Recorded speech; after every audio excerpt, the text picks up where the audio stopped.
Ranking Member Scott, Senator Menendez from New Jersey is recognized. Mr. Chairman. Last fall, the Financial Stability Oversight Council released its 2022 report on digital asset financial stability risks and regulations. And one of FSOC's recommendations was that Congress pass legislation providing rulemaking authority to financial regulators over the spot market for non-security digital assets. Mr. Reiners, why is it important that Congress address this gap, and how would you propose that we do it?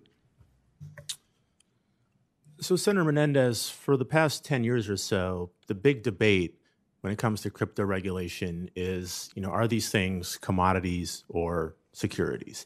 And of course, the Howey test is principally what's used to determine whether or not a given token is an investment contract and therefore a security. Now, I happen to agree with Chair Gensler that most cryptocurrencies are securities, that they meet the Howey test.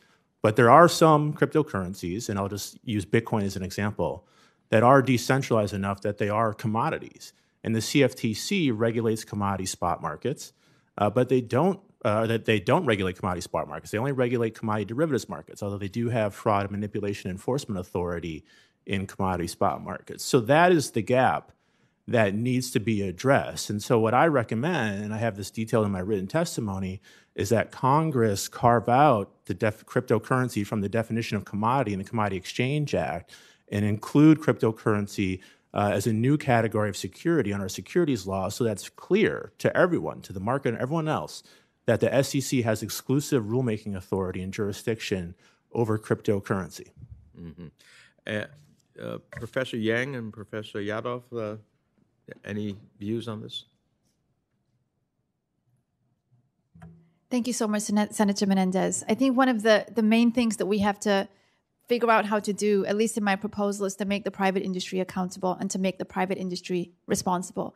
So as set out in my written testimony, some of the major, arguably the most important institutions in this economy are the exchanges. And we have to find a way to make them play their part in making sure that this market becomes a safer and much more consumerly protective market. Now, in this context, what I propose is to create this framework for exchanges to become self-regulatory organizations very clearly under a framework of oversight that could be administered by agencies jointly. I think this is a gap here. In other words, that we're allowing exchanges to become very big. We're allowing them to become sophisticated. We're allowing them to inhabit governance structures that are extremely centralized and subject to conflicts of interest. And we need to bring that under control because exchanges are providing on-ramps into the cryptocurrency market for really the vast swath of the population. Mm-hmm. There are many different types of digital assets, some of which are like Bitcoin, native cryptocurrencies. Others are like fiat-backed stablecoins, which will act as digital money. And so, for example, if I give you a green paper dollar bill, when you take it from me that nobody has an interest or title to that dollar bill. That's why it acts so well as a medium of exchange. To ensure that we will have a digital economy that can run on digital money, we need to make sure that fiat-backed stablecoins and other types of digital money, that could include CBDC as well, are also going to be free of interest or title. And hence why putting it under the SEC framework was problematic because, again, I cannot pay you with a security. Mm-hmm. Well, we're trying to figure this out. The key element I'll be looking for in digital asset legislation is a clear prioritization of transparency and investor protection, which is also providing for stability and safe innovation. These are values that make our current financial system strong and effective and should equally apply to, I believe, to the digital assets. Let me just ask you, Professors Yang and Yadov, for decades, the United States has been a leader in the global financial system, which has had an immeasurable asset to American consumers, and in my role as the chairman of the Foreign Relations Committee, our foreign policy goals as well. We should look to continue that leadership as we work to develop digital assets regulations. Can each of you talk about some of the global trends we're seeing on crypto regulation? Is the U.S. ahead or behind the curve? Senator Menendez, unfortunately, the U.S. is extremely behind the curve at this point. One thing that we have done, as you mentioned, extraordinarily well over the last 10 years is have leadership in standard setting. We have been incredibly powerful exporters of our financial markets regulation abroad. And this is so important because it means that other countries have adopted key principles that we use in our markets to make our markets work and make our markets safe. One example here would be the leverage ratio, for example, that we use in our banking system that has now become an export that is being used more broadly abroad. In the case of digital asset regulation, unfortunately, however, we really do not have anything to export at present. Unfortunately, other countries have taken a lead, and in particular, the EU here has set out a very comprehensive framework in the form of the market in the market in crypto assets regulation. Now, this is likely to come in force in April, perhaps later this, April or later this year. And this is a very comprehensive framework that has set the stage for the U.S. essentially to become a potential second there in terms of coming up with a plan for an agenda for digital asset regulation. So here, it doesn't feel like we're leading. It feels like we're potentially following others where they have taken a lead and have set the standards and are using their frameworks to say what rules are good and what rules are bad.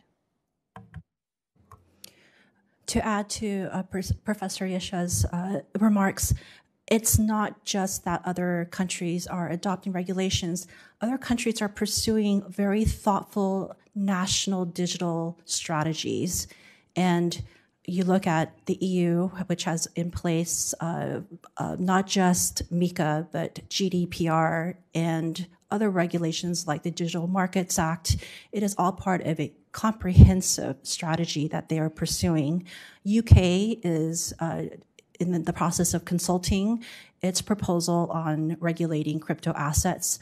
Australia has been pursuing a long-term national data strategy and has just came out with its proposal on taxonomies of crypto assets. Hong Kong is about to come out with a consultation. Singapore just finished its consultation in December. As you can see, the list just goes on, and not to mention China, which has been pursuing a multi-year crypto strategy.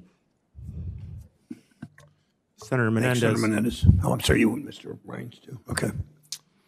So I don't think the U.S. is falling behind. I think the important thing is that we get regulation right, not that we necessarily be the first. And in many of those other jurisdictions that Professor Zhang was mentioning, they're embracing crypto because essentially they're gambling that it can help juice their economy.